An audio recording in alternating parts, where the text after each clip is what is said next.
Well, welcome to another edition of GW Unspoken, where we discuss stuff we don't typically talk about, but probably should. And I'm Gary, and I want to thank you for joining us all this time through our Mindfulness series. And if you've made it this far, I want to say thank you. Thank you very much. And this is our final episode in the series.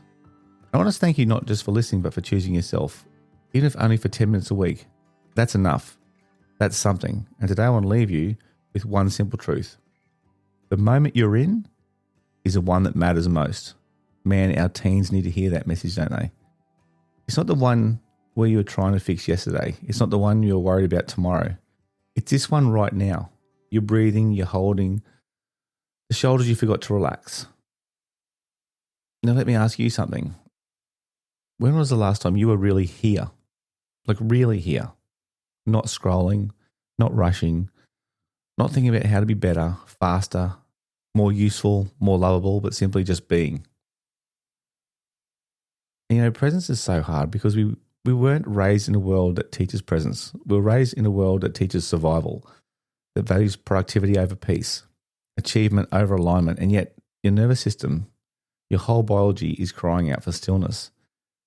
Did you know your brain actually functions better when you pause? Have you ever been away, had a holiday, and you've just been, and suddenly all this stuff comes to you, all this artistic stuff, all this stuff in your brain that goes, wow.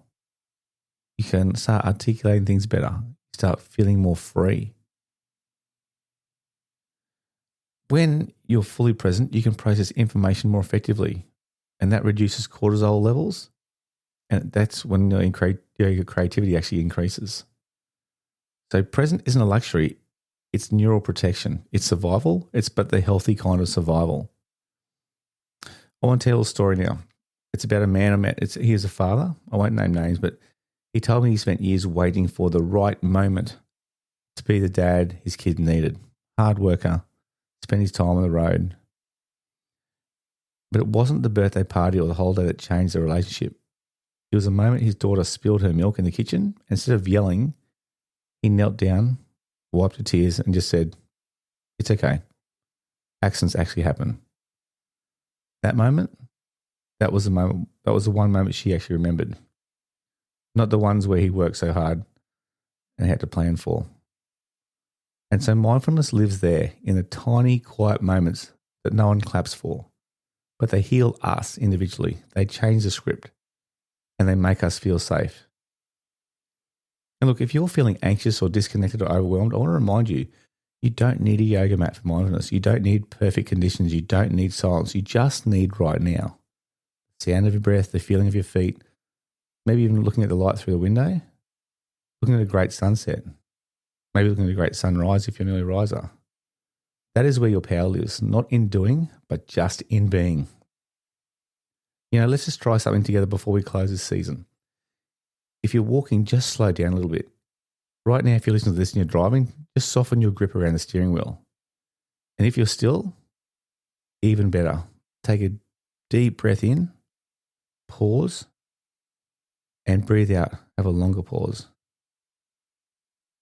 Right? Notice when your body is holding tension.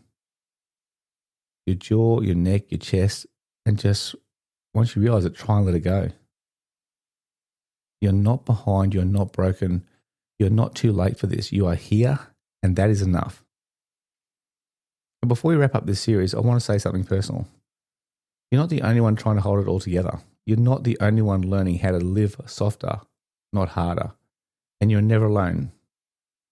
I want to thank you for seeing me across these 8 episodes.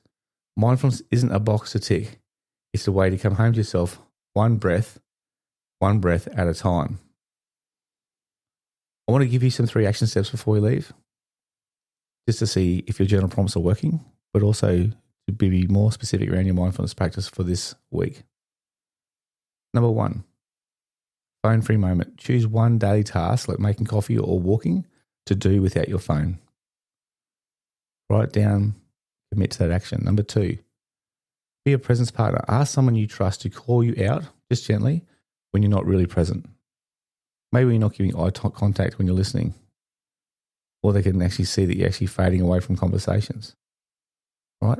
Ask them to call it out.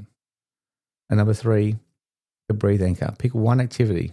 For example, maybe before you go to bed, and take 2 or 3 deep breaths And just make that a habit and see how you feel. When oxygen hits the brain and the amygdala relaxes, I wonder it's going to actually help you with some more rest and quality of rest. You don't need to be perfect. You just need to be present more often than you're not. And when you forget, start again, because that's the practice. Thank you for walking with me through the mindfulness season. Our next season, we're going to do a deep dive into some real social emotional regulation and well-being.